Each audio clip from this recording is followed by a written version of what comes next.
नमस्कार मित्रांनो, welcome to S class education. मी सुहानी आणि आज आपण पाहतोय इयत्ता 10वी बोर्ड परीक्षेसाठी कशा पद्धतीने अभ्यास करायचा आहे आणि त्याचा हा दुसरा व्हिडिओ आहे. पहिल्या व्हिडिओमध्ये आपण सुगम संस्कृतम हा जो आपला पहिला विभाग आहे तर हा कव्हर केला होता. मी प्रत्येक प्रश्नाची रिव्हिजन घेतली होती. इव्हन आपण 1 ते 100 संख्या पण पाहिल्या होत्या. आय होप की तुम्ही तो व्हिडिओ पाहिला असेल. नसेल पाहिला तर प्लीज चेक करा. त्याची लिंक तुम्हाला खाली कमेंट बॉक्समध्ये पाहायला मिळेल. सो आता आपण पाहतोय दुसरा प्रश्न किंवा दुसरा विभाग जो की आहे गद्य. सो हा 20 गुणांचा विभाग आहे आणि याच्यामध्ये 20 पैकी 20 गुण मिळवणं किती सोपं आहे यात आपण पाहणार आहोत. त्यासाठी काय काय गोष्टी केल्या पाहिजेत आणि काय नाही केल्या पाहिजे हे सगळं काही आपण पाहणार आहोत.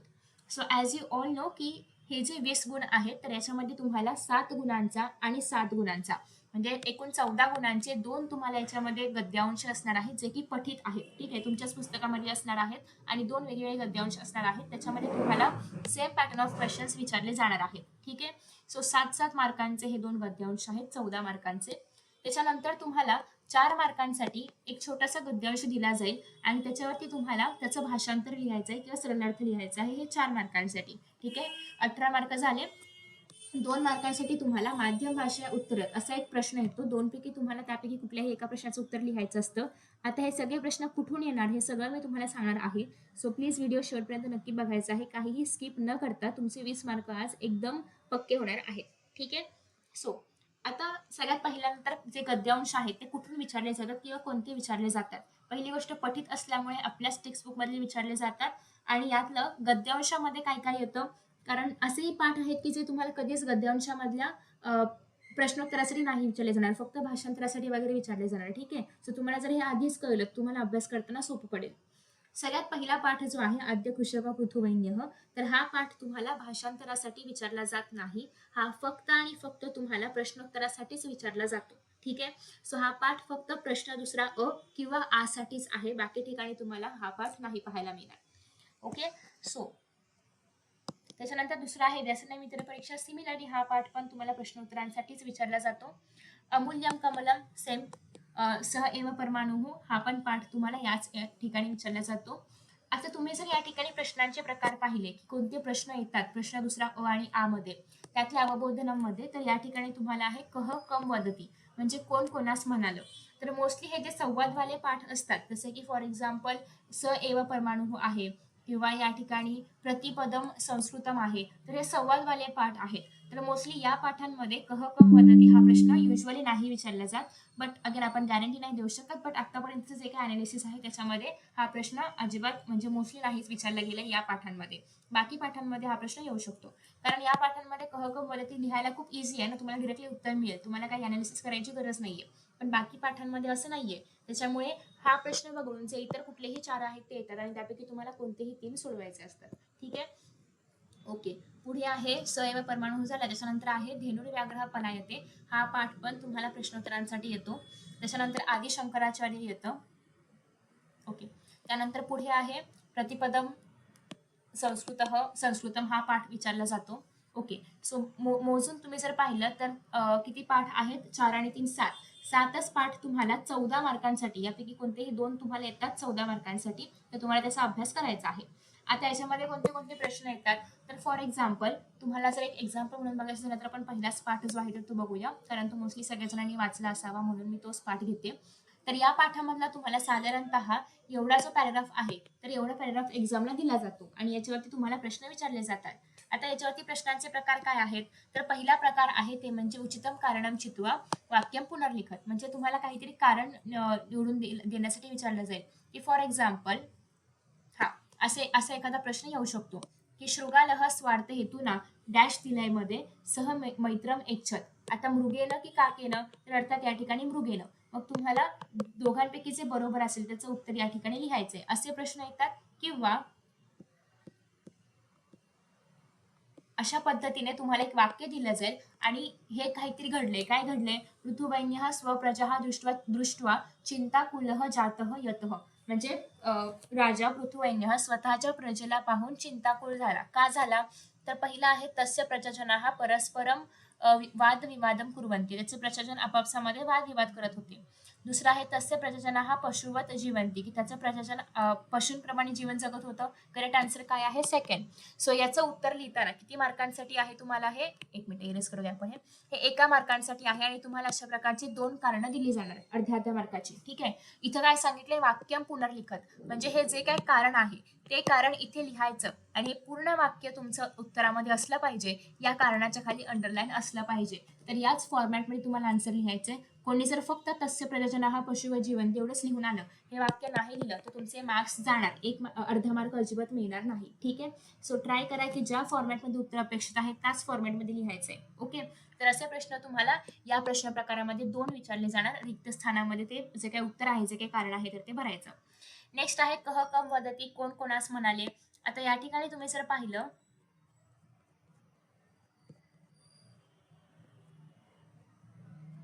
हा हे बघा, तर या ठिकाणी कसं आहे? कह कम वदती. तर अशा प्रकारे तुम्हाला कोणतीही जी वाक्य आहेत तर ती दिली जाणार. एक वाक्य येणार एका मार्कासाठी.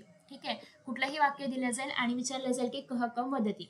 आता कह कम वदती मध्ये सगळ्यात पहिल्यांदा उत्तर लिहिताना कसं लिहायचं आहे? कह म्हणजे कोण म्हणतंय, कम म्हणजे कोणाला म्हणतंय आणि पुढे वदती तुम्ही लिहू शकता. आता कह जर द्विवचनी असेल तर वदतीचं वचन बदलेल. कह जर बहुवचनी असेल तर वदतीचं वचन पण वदंती होणार. ठीक आहे. सो बेसिकली ती थोडीशी काळजी तुम्हाला घ्यायची आहे ग्रामरची. सो कह जो बोलतोय तो नेहमी प्रथमामध्ये, ज्याला बोलतोय तो नेहमी द्वितीयमध्ये आणि वदती ॲज पर कह बदलणार. आणि शेवटी तुम्हाला दंडक द्यायचं कंपल्सरी आहे. ह्या अशा गोष्टी करायच्या आहेत. सो तुम्ही असं पण लिहू शकता, जेव्हा तुम्ही उत्तर लिहिणार आहात तेव्हा एकतर वाक्य लिहून खाली जे काही उत्तर आहे तर ते लिहा, किंवा वाक्य नाही लिहिलं तरी पण चालेल. वाक्याचं काही जास्त इथे इम्पॉर्टन्स नाही, डिरेक्टली उत्तर लिहिण्याचं महत्त्व आहे. ठीक आहे. सो अशा पद्धतीने एका मार्कासाठी हे प्रश्न येतात. प्रश्न कुठून करायचे आहेत? स्वाध्यायामधले केले तरी पण सफिशियंट आहेत. बट जरुरी नाही की स्वाध्यायामधला येईल, कारण स्वाध्यायामध्ये जे दिलेत ते पर्टिक्युलर पॅरेग्राफवरचे आहेत आणि तुम्हाला जर दुसऱ्याच पॅरेग्राफ आला तर सो त्याच्यामुळे तुम्हाला सवय किंवा काय म्हणूया आपण अभ्यास याचा करायचा आहे. बट तुम्हाला एकदा का कळलं की कसं लिहायचं असतं तर मग तुम्ही आपोआप कुठलाही पॅरेग्राफ आला तरी पण लिहू शकता. ठीक आहे. सो फक्त पॅटर्न समजून घ्या कसं लिहायचं आहे, कुठल्या विभक्तीमध्ये आहे, जेणेकरून तुम्हाला एक्झाममध्ये कुठलंही वाक्य येऊ दे, कुठलाही पॅसेज येऊ दे, तुम्हाला त्या आरामात सॉल्व्ह करता येईल. ठीक आहे. सो त्याच्यामुळेच हा व्हिडिओ खूप महत्त्वाचा आहे. मी तुम्हाला चुका पण सांगणार आहे आणि बाकी सगळ्याच गोष्टी सांगणार आहे. ठीक आहे. आफ्टर दॅट नेक्स्ट आहे पूर्ण वाक्यानं उत्तरम लिखत. आता या प्रश्नामध्ये तुम्हाला स्पेसिफिकली पूर्ण वाक्यात उत्तर लिहायचे. म्हणजे इथे काय विचारले? पहिला प्रश्न, आरण्ये कौ निवसतः स्म. कौ म्हणजे काय? द्विवचन, म्हणजे याचा अर्थ कोणतरी 2 जण अरण्यामध्ये राहतात. कोण 2 जण अरण्यामध्ये राहतात हे तुम्हाला इथून वाचून कळणार आहे की कोण कोण अरण्यामध्ये राहते. ठीक आहे. सो तुम्ही एकतर मृगच काकहच लिहू शकता किंवा मृग काकौ असं लिहू शकता. सो इट्स लाईक तुम्ही संधी करून लिहा किंवा विना संधी करता लिहा, पण कुणाचंही वचन बदललं नाही पाहिजे, टेन्स बदलला नाही पाहिजे. ठीक आहे. सो ही तुम्हाला काळजी घ्यायची आहे. उत्तर लिहिताना पूर्ण वाक्यामध्ये लिहायचं आहे, जेणेकरून तुम्हाला मार्क्स मिळतील. फक्त जर तुम्ही याचं उत्तर मृग आणि स्वल्पविराम काकह लिहिलं तर मार्क्स मिळणार नाही. ठीक आहे. आफ्टर दॅट नेक्स्ट पूर्ण वाक्यानं झाला. एका मार्कासाठी एक प्रश्न येणार. वाक्यम पुनर्लिखित्वा. पुनर्लिखित्वा हा शब्द प्रत्येक ठिकाणी खूप महत्त्वाचा आहे, कारण मी खूप जणांचं पाहिलंय की ते फक्त वाक्य वाचतात पेपरमधून, उत्तर लिहिताना डिरेक्टली सत्य किंवा असत्य लिहितात, वाक्य परत लिहित नाही आणि इव्हन त्यांचं उत्तर बरोबर असेल तरी पण बिनकामाचे मार्क जातात. त्याच्यामुळे संस्कृतच्या पेपरमध्ये खूप वेळ असतो आपल्याकडे, इतकं काही खूप पाणभर लिहायची गरज नसते. सो वेळ पुरतो आणि वेळ उरतो. त्याच्यामुळे जे सांगितले ते प्लीज फॉलो करायचं आहे. वाक्य पुनर्लिखत सांगितले, पुनर्लिखन करायचं आहे. ठीक आहे. सो आता या ठिकाणी तुम्हाला काय प्रश्न आहे की एखादं वाक्य जे दिले तर ते सत्य आहे की असत्य आहे ते ओळखायचं आहे आणि मग त्याचं तुम्हाला ते पुन्हा लिहायचं आहे. एक आपण एक्झाम्पल घेऊया.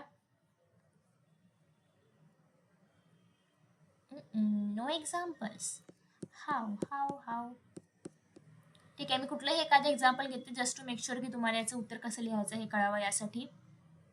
हा हे बघा. आता इथे बघा कसं आहे. पृथुराजः प्रजाहित दक्ष नृपः. तर हे वाक्य आहे. हे वाक्य तुमच्या उत्तरपत्रिकेमध्ये परत आहे तसं छापायचं. ओके. प्रश्नपत्रिकेमधून बघून उत्तरपत्रिकेमध्ये लिहायचं. खाली असा ॲरो द्यायचा. आता हे वाक्य सत्य असेल तर सत्य म हलंतच पाहिजे, पुढे दंडक पाहिजेच. जर हे वाक्य असत्य असतं तर आपण असत्यम असं लिहिलं असतं, म हलंत पुढे दंडक. हे पाहिजे बरं का. हे फॉर्मॅट आहे संस्कृत लिहिण्याचा आणि त्याच्यामुळे इव्हन स्कोरिंग असला तरी पण बऱ्याच जणांना हे माहिती नसतं आणि म्हणून मार्क्स जातात. सो मी तुम्हाला सांगते, प्लीज ऐका आणि मार्क्स जाऊ देऊ नका, कारण खूप लहान लहान गोष्टींमध्ये मार्क्स जातात. सो दंडक देणं किंवा हलंत म ड्रॉ करणं, कुणीही ड्रॉ नाही लिहिणं. ओके, कुणीही असं असत्यम सत्यम असं लिहायचं नाही किंवा वरती अनुस्वार द्यायचा नाही, हे चुकीचं आहे. याच्या मागचं रिझन असं आहे की जेव्हा आपण एक स्पेसिफिकली एकटा शब्द लिहितो, कुठल्याही वाक्यामध्ये लिहित नाही, आणि त्याच्या शेवटी जर म येत असेल तर तो हलंतच लिहायचा आहे. दुसरी गोष्ट, असत्यम हे एका वाक्यामध्ये येत असतं आणि पुढे येणारा शब्द त्याच्यामध्ये जर स्वर नसता, कुठलंही व्यंजन असतं, असत्यम पृथू असं काहीतरी असतं, तर यावेळेस आपण असत्यमच्या वर इथे अनुस्वार दिला असता, म हलंत न लिहिता.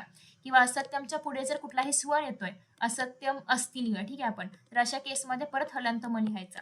सो पुढचा शब्द स्वराने स्टार्ट होतोय की व्यंजनाने स्टार्ट होतोय, याच्यावरती आधीच्या शब्दाचा म कसा लिहायचा हे ठरतो. So Sanskrit is very tricky आणि त्यासोबतच खूप स्कोरिंग आहे, त्याच्यामुळे प्लीज या गोष्टी लक्षात ठेवा. शेवटी दंडक कंपल्सरी. ठीक आहे, एकच वाक्य येणार, एकाच वाक्याचं उत्तर तुम्हाला लिहायचं आहे. पुनर्लिखत लिहायला अर्धा मार्क असतो ऍक्च्युली, आणि सत्य की असत्य करायला अर्धा मार्क असतो. पण तुम्ही पुनर्लेखन नाही केलं तर तुमचे दोन्ही पण म्हणजे पूर्ण एक मार्क जातो. नेक्स्ट आहे, एष गद्यांश कस्मात पाठात उद्धृत. अतिशय इंटरेस्टिंग प्रश्न. म्हणजे बऱ्याचदा असं होतं की मुलांना पाठ माहिती आहे, त्याची उत्तरं येत आहेत, पण या पाठाचं नाव काय होतं, सो असा प्रश्न पडतो. त्याच्यामुळे हे जे अनुक्रमानिक आहे, ज्या ठिकाणी मी तुम्हाला टिकमार्क करून दिली, प्लीज जेव्हा तुम्ही चॅप्टर रीड करणार आहात तेव्हा त्या चॅप्टरचं नाव नीट वाचायचंय. आता इथे व्यसने मित्र परीक्षा चॅप्टर आहे, त्याच्यामध्ये एक मृग आहे किंवा त्याच्यामध्ये काका वगैरे ती स्टोरी आहे, ही तुम्हाला कळलं पाहिजे. किंवा स्टोरी माहिती असेल तर त्याचं पाठाचं नाव आठवलं पाहिजे, पाठाचं नाव माहिती असेल तर स्टोरी आठवली पाहिजे. ठीक आहे, सो प्लीज रीड करताना पाठाचं नाव वगैरे लक्षात ठेवा. आता याचं उत्तर कसं लिहायचं, फॉर एक्झाम्पल तुम्हाला व्यसने मित्र परीक्षेचा म्हणजे पॅसेज आलेला आहे, तर याचं उत्तर लिहिताना फॉर्मॅट बघा, हाच फॉलो करायच्या. संधीमध्ये किंवा कुठेही जाऊ नका जास्त, त्याच्यामध्ये मार्क्स जाऊ शकतात. त्याच्यामुळे ट्राय करा की उत्तर तुम्ही असं लिहाल, एषः सुरुवात अशीच करायची आणि पूर्ण उत्तर लिहायचं आहे. गद्यांशः कस्मात, कस्मातच्या ऐवजी तुम्हाला त्या पाठाचं नाव लिहायचंय. काय नाव आहे असं इन्व्हर्टेड कॉमामध्ये लिहायचं, व्यसने मित्र परीक्षा. हे झालं किती लिहायचं, इति, आणि मग लिहायचं पाठात उद्धृत. जर तुम्ही इति नाही लिहिलं तर तुम्हाला व्यसने मित्र परीक्षा या शब्दाची पंचमी करावी लागेल. ते करणं सरळ आहे का, तर नाही, आणि एक्सपेक्टेड पण नाहीये. त्यापेक्षा इति हा शब्द लिहा. 2 अक्षरी शब्द प्रचंड महत्वाचे.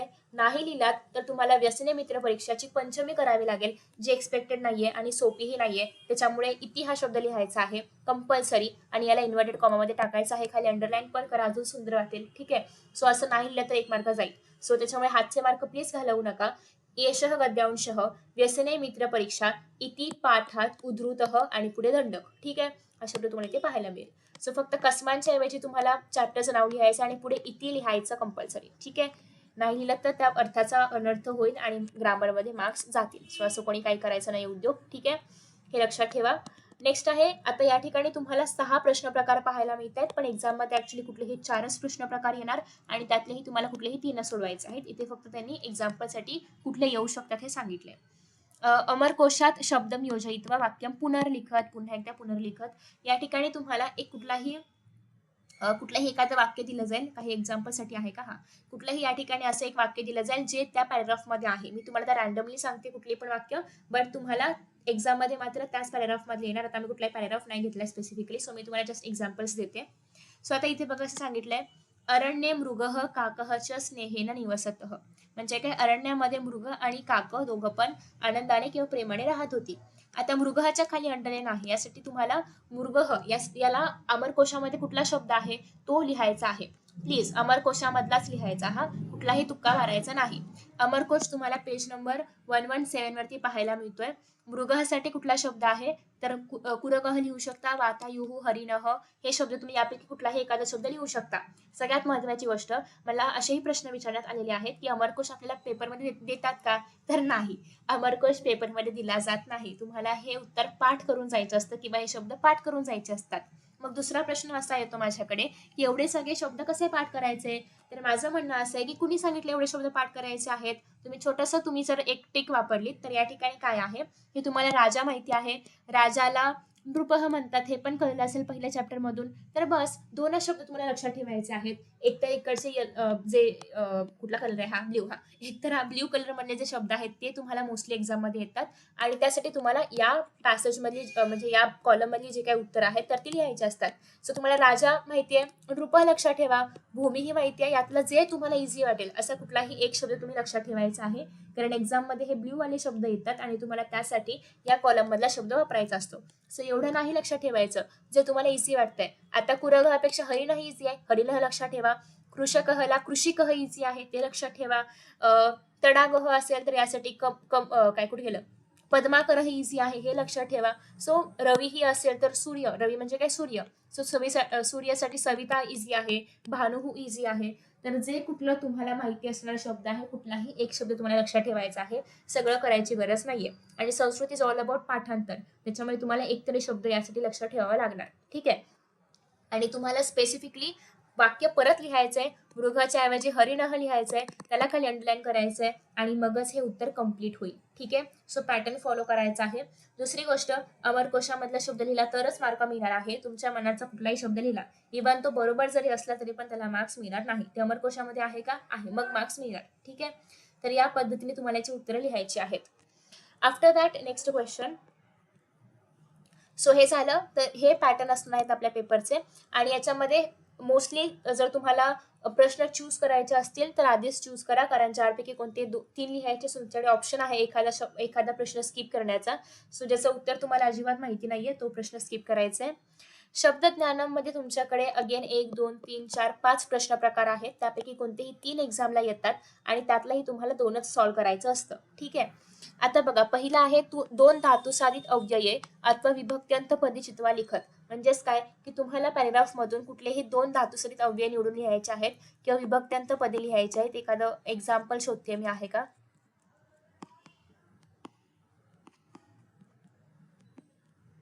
ठीक आहे. सो बेसिकली तुम्हाला कुठले शब्द शोधायचे आहेत, तर तुम्हाला त्वांती अव्यय लिहायला सांगितलं जाईल, लेबंत तुमंत यापैकी काहीतरी एक तुम्हाला लिहायला सांगितलं जाईल आणि ते किती शोधायचे, 2, प्रत्येकाला अर्धा मार्क. सपोज की तुम्हाला असं आलं की 2 त्वांत शोधून लिहा किंवा 2 लेबंत शोधून लिहा, तर त्वांत म्हणजे काय, त्याच्या शेवटी त्वा असतं, त्याला आपण म्हणतो त्वांत्य अव्यय. सो स्नात्वा, कृत्वा, उदित्वा, नर्तित्वा हे सगळे त्वांत्य आहेत. तर तुम्हाला त्या पॅसेज मधून शेवटी त्वा असणारे शब्द शोधून लिहायचे आहेत.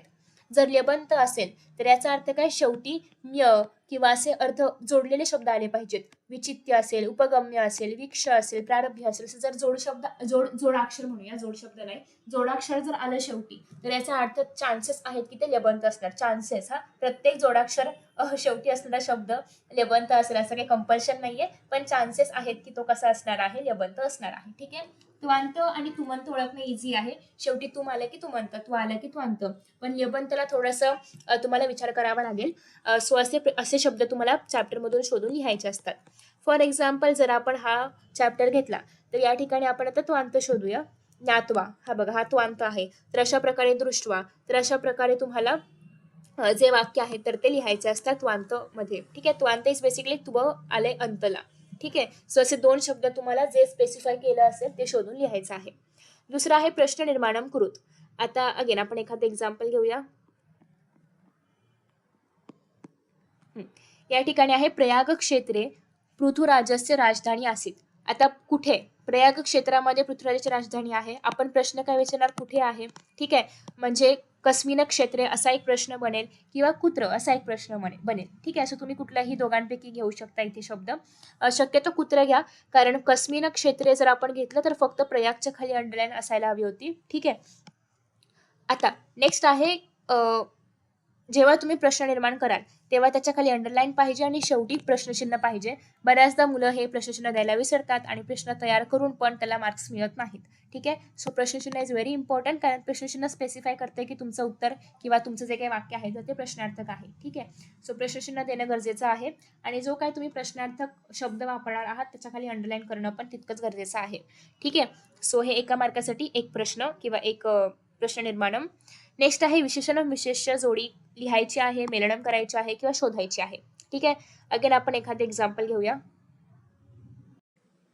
आता या ठिकाणी तुम्हाला मी जस्ट एक्झाम्पल देते. आय नो की हे एक्झाम्पल गद्यांश मधलं नाहीये, पण जस्ट टू नो की विशेषण आणि विशेषक काय असतं यासाठी मी तुम्हाला हा प्रश्न दाखवते. ठीक आहे, किंवा कशा प्रकारचा प्रश्न येऊ शकतो हे फक्त दाखवते मी तुम्हाला. ठीक आहे, सो आता या ठिकाणी तुम्हाला कुठलेही दोन विशेषणाच्या जोडी लिहायला येऊ शकतात, मेलनम करायला येऊ शकतं, किंवा दोन्ही पण शोधून लिहा, किंवा एक दिलं एक शोधून लिहा, अशा प्रकारचे प्रश्न तुम्हाला विचारले जातात. सो हे खूप ओळखणे इझी आहे. आफ्टर दॅट नेक्स्ट आहे संधिही. आता संधिहीमध्ये बघा तुमच्याकडे कसे प्रश्न येतात, प्रश्न प्रकार याच्यामध्ये आहेत. एक तर तुम्हाला उत्तरपद म्हणजे हे नेक्स्ट पद लिहायला येईल, पूर्वपद लिहायला येईल. जर अशा प्रकारे आलं तर तुम्हाला दोन प्रश्न येणार. उत्तरपद आणि पूर्वपदाचे जर प्रश्न आले तर दोन येणार, आणि दोन्ही पण आपल्यालाच करायचे. उत्तर पण आपणच लिहायचे, पूर्व पण आपणच लिहायचे, तर त्याचं एकच एक्झाम्पल येणार. ठीक आहे, सो डिपेंड्स ही क्वेश्चन कसं विचारला जातो याच्यावरती. सो आता इथे बघा काको वदत, याचं संधी काय होणार आहे, काकह प्लस तुम्हाला लिहायचे अवदत त हलंत. ठीक आहे, इकडे जर आलं तर इथे काय आहे, मृगोस्मिन म्हणजे मृगह असी. ठीक आहे, मृगोसी म्हणजे मृगह अधिक असी. सो हे तुम्हाला संधी माहिती पाहिजे, यासाठी मी ऑलरेडी व्हिडिओ अपलोड केलाय, प्लीज चेकआउट करा. आणि तुम्हाला अशा प्रकारचे प्रश्न याच्यामध्ये येतात, किती वगैरे येणार हे तुम्हाला सांगितलेलं आहे मी. ठीक आहे, किंवा कधी कधी असं येतं की काकह अवदतचं काकह प्लस अवदत आहे, तर मृगोब्रवीतचं तुम्ही स्वतः लिहा, मृग पण तुम्हीच लिहा, अब्रवीत पण तुम्हीच लिहा. ठीक आहे, अशा प्रकारचे प्रश्न पण येतात, त्याला आपण म्हणतो चतुर्थ पदम लिखत. ठीक आहे, नेक्स्ट आहे लकारम लिखत. लकारमसाठी एक्झाम्पल देते मी तुम्हाला जस्ट प्रश्न प्रकार कळावा यासाठी एक्झाम्पल्स देते. हे पुस्तकामधले चॅप्टरच्या खालचे हे तुम्हाला शोधून करायचं आहे. आता बघा, लकार कुठला येऊ शकतो, कुठलाही येऊ शकतो, कुठला येणार हे काही स्पेसिफाय नाही केले. तुम्हाला फक्त ज्या शब्दाचा लकार ओळखायचा त्याच्या खाली अंडरलाईन येईल, तो लुट आहे का, तो लंग लकार आहे, तो विधिलिंग निकार आहे, तो लोट लकार आहे, हे सगळं तुम्हाला आयडेंटिफाय करायचंय. ठीक आहे, सो तत्प्राप्तुम यतस्व हा कुठला लकार आहे, लोट लकार आहे. अहम प्रसन्ना भविष्यामी लुट लकार आहे, भविष्य वाला लकार आहे. ठीक आहे, काय म्हणतो आपण म्हणतो भविष्यकाळ आहे. ठीक आहे, संस्कृत मराठी सगळं मिक्स झालंय. तर अशा पद्धतीने तुम्हाला लट लकार, लोट लकार, विधिलिंग नकार, लुट लकार हे सगळं लक्षात ठेवायचं आहे, आणि तुम्हाला एक्झाम मध्ये त्याच्यावरती प्रश्न विचारले जातात. ठीक आहे, सो इफ यू वॉन्ट की मी लकारावरती एक व्हिडिओ बनवावा तर प्लीज सांगा, सो मी ट्राय करेन. आणि इट्स एक्सपेक्टेड की तुम्हाला एक्झाम मध्ये खाली अंडरलाईन दिली जाईल की कुठलं क्रियापद आहे आणि तुम्हाला कोणाचा लकार ओळखायचा आहे. जर इन केस तुम्हाला अंडरलाईन नाही दिली तर तुम्ही तेवढे हुशार आहात की तुम्हाला माहिती आहे क्रियापदाचाच लकार आपण ओळखतो, ते तुम्हाला करायचं आहे. ठीक आहे, नेक्स्ट आहे एकच येणार. नेक्स्ट आहे पृथक्करणम. पृथक्करणम मध्ये तुम्हाला एकतर क्रमाने लावा, काय म्हणूया आपण त्याला, एक संकल्पना चित्र येतं, क्रमाने त्याच्यामध्ये लिहा, किंवा असं एकतर क्रमाने लिहायला येईल किंवा असं येईल. सो अशा प्रकारचे कुठलेही संकल्पना चित्र येतात. 4 ब्लँक्स असतात 2 मार्कांसाठी. ठीक आहे, सो इथे तर एक लिहून दिले, असं लिहून वगैरे नाही दिलं जाणार, हे तुम्हाला 4 ब्लँक्स येतील, जसे हे 4 ब्लँक्स आहेत. सो अशा पॅटर्न मध्ये कुठल्याही प्रकारचे चित्र तुम्हाला भरायला येऊ शकतं. ठीक आहे, 2 चॅप्टर्स आहेत किंवा 2 उतारे आहेत, सो दोघांसाठी वेगळा फॉर्मॅट वापरला जाऊ शकतो, पण प्रश्न मात्र याच प्रकारचे असणार, पॅटर्न हेच असणार. ठीक आहे, आफ्टर दॅट तर इथे तुम्हाला 14 मार्क कसे मिळणार आहेत ते कळलेलं आहे. ठीक आहे, नेक्स्ट आहे गद्यांशम पठित्वा सरलार्थ लिखत. यासाठी संस्कृत नाट्यस्तबक आणि नदी सुक्तम हे 2च पॅसेज येणार, बाकी कोणाचाही सरलार्थ करायची गरज नाहीये. ठीक आहे, कुठलं आहे, नदी सुक्तम आणि संस्कृत नाट्यस्तबक हे 2च फक्त सरलार्थासाठी येतात, बाकी कुठलंही याच्यामध्ये विचारलं जात नाही. ठीक आहे, सो तुम्हाला 4 ते 5 वाक्यांचा गद्यांश दिला जाईल. ॲज यू ऑल नो की संस्कृत नाट्य स्तबकामध्ये पुढे 3 स्तबक आहेत किंवा 3 उपचॅप्टर ज्याला आपण म्हणूया तर ते आहेत. सो तुम्हाला आता ऑप्शन आहे की तुम्हाला दोघांपैकी कुठलंही एक करायचं आहे, आणि एक तर संस्कृत नाट्य स्तबकमध्ये असणार आहे आणि एक नदी सुक्तम मधलं असणारच आहे. या दोघांपैकी कुठलंही एक करायचं आहे. आता तुमच्याकडे असा पर्याय आहे, एक तर नदी सुक्तम हा पूर्ण चॅप्टर नीट करा, किंवा संस्कृत नाट्य स्तबकामधले जे 3 नाटकं आहेत, अजून त्याच्यामध्ये 3 नाटकं आहेत, तर ते 3ही नीट करा, कारण तिघांपैकी कुठलंही येऊ शकतं. सो जर तुम्हाला चांगलं काम करायचं आहे, वाईज वर्क करायचं आहे, स्मार्ट वर्क करायचं आहे, तर बेस्ट आहे की नदी सुक्तम एकच नीट पाठ करा. 3 संस्कृत नाट्यस्तबक करण्यापेक्षा व्हॉल्यूम वाईज दोन्ही पण तेवढेच पानांचे आहेत किंवा तेवढेच कॉन्टेंट आहे. बट माझ्या मते संस्कृत नाट्यस्तबकामध्ये 3 वेगळ्या स्टोरीज आहेत, 3 वेगळे पॅटर्न्स तुम्हाला पाहायला मिळतील, पण नदी सुक्तममध्ये एकच स्टोरी कंटिन्युएशनमध्ये आहे. सो माझ्या मते ते करणं इझी आहे. ठीक आहे, इवन मी दोघांचं पण भाषांतर अपलोड केलं आहे, तुम्ही कोणतंही करू शकता, बट स्मार्ट वर्क असेल नदी सुक्तमचं करणं, कारण एकच चॅप्टर आहे आणि फ्लोमध्ये आहे. ठीक आहे, सो ते तुम्ही ट्राय करू शकता. 4 मार्कांसाठी आहे, 4-5 वाक्य आहेत. लिहिताना अर्थ मॅच झाला पाहिजे, अर्थाचा अनर्थ होऊ देऊ नका. अर्थ, काळ, वचन हे मॅच झालं पाहिजे. बाकी तुम्ही थोडंसं शब्द पुढे मागे चालतील, पण कुठल्याही प्रकारे वचन, काळ, लिंग हे बदलता कामा नये. ठीक आहे, चुकून स्त्रीचं पुरुष वगैरे असं काही करू नका लिहिताना. कर्तोचं करती हे मराठीमध्ये जसं होतं तसं तुम्हाला संस्कृतमध्ये करायचं संस्कृतमध्ये आहे तसं मराठीमध्ये करायचं नाहीये. कारण तुम्हाला ते आयडेंटिफाय करायचे की लिंग कोणतं आहे, वचन कोणतं आहे आणि मगच ट्रान्सफर करायचं आहे मराठीमध्ये. अगेन तुम्ही जर मराठी मीडियममध्ये असाल तर तुम्हाला हे मराठीमध्ये करायचे, इंग्लिश मीडियममध्ये असाल तर इंग्लिशमध्ये करायचे, हिंदी मीडियममध्ये असेल तर हिंदीमध्ये करायचे. सो जे काही तुमचं मीडियम असेल त्यानुसार तुम्हाला करायचं आहे. सेमी मीडियममध्ये असाल तरी पण तुम्हाला मराठीमध्येच करायचं आहे, कारण तुमची पेपर लिखाणाची भाषा ही मराठी आहे. ठीक आहे. नेक्स्ट आहे माध्यम भाषा लेखन. तुम्हाला जे स्वाध्यायामध्ये प्रश्न पाहायला मिळत आहेत माध्यम भाषेचे, कुठे गेलं, या ठिकाणी तुम्हाला जे प्रश्न पाहायला मिळत आहेत, तर तुम्हाला मी जे 7 चॅप्टर सांगितलेले आहेत तर यामधलेच तुम्हाला माध्यम भाषामध्ये प्रश्न विचारले जातात. ते पण फक्त स्वाध्यायामधले, नवीन प्रश्न नाही बनवले जात. ठीक आहे. सो हा जो प्रश्न आहे 2 मार्कांचा, कुठलेही 2 तुम्हाला याच्यामध्ये प्रश्न येणार, त्यामधला कुठलाही एकच तुम्हाला सोडवायचा आहे. उत्तराचा पॅटर्न कसा पाहिजे, सगळ्यात पहिल्या 3 पॅरेग्राफमध्ये उत्तर पाहिजे. पहिल्या पॅरेग्राफमध्ये तुम्हाला 2 ओळींचा वगैरे असला पाहिजे हा पॅरेग्राफ, आणि याच्यामध्ये तुम्हाला लिहायचे आहे प्रस्तावनामध्ये हा प्रश्न कुठल्या चॅप्टरमधला आहे आणि त्या चॅप्टरमध्ये थोडक्यात काय सांगितलंय एका ओळीमध्ये लिहायचंय, जास्त मोठं नसायला पाहिजे. ठीक आहे. दुसऱ्या पॅरेग्राफमध्ये त्या प्रश्नाचं उत्तर आणि तिसऱ्या पॅरेग्राफमध्ये याला कन्क्लूड करायचं आहे. असं 3 पॅरेग्राफचं उत्तर पाहिजे. उत्तर साधारणतः 8 ते 10 ओळींचं असलं पाहिजे. थोडं कमी पण चालेल, बट एवढं लिहिण्याचं ट्राय करा, कारण वेळ खूप आहे आणि आपण 3 पॅरेग्राफमध्ये लिहितोय तर ॲटलिस्ट एवढं तरी आलं पाहिजे. आणि हा पॅटर्न फॉलो करायचे. लिहिताना तुमची भाषा मराठी, हिंदी की कुठली आहे ते बघून लिहायचं आहे. ठीक आहे. नेक्स्ट, आणि स्वाध्यायामधलेच प्रश्न येणार, त्याच्यामुळे एक्स्ट्रा काही करायची गरज नाही. गाईड वगैरे असलं काही फॉलो न करता फक्त स्वाध्यायामधले प्रश्न करायचे आहेत. बऱ्याच प्रश्नांची उत्तरं मी दिलेली आहेत, पण त्याच्यामध्ये प्रस्तावना नाहीये. सो प्रस्तावना जी आहे ती तुम्हाला चॅप्टरच्या सुरुवातीला जे दिलेलं असतं ना, हे कुठे गेलं, अरे कुठे आपण शेवटी आलो काय, हे ग्रे पॅटर्न, ग्रेमध्ये जे दिलंय तर यातलंच तुम्हाला प्रस्तावना शोधून लिहायची असते. तुम्ही ते करू शकता. आणि आय होप की तुम्हाला अशा पद्धतीने या 20 मार्कांसाठी काय काय केलं पाहिजे हे कळलेलं आहे. प्लीज ट्राय करा की तुम्ही या पद्धतीने आता अभ्यास कराल. Thank you so much for watching this video. Next व्हिडिओमध्ये आपण पुढचे जे काही विभाग आहेत तर ते कव्हर करणार आहोत. आणि thank you so much. Bye bye.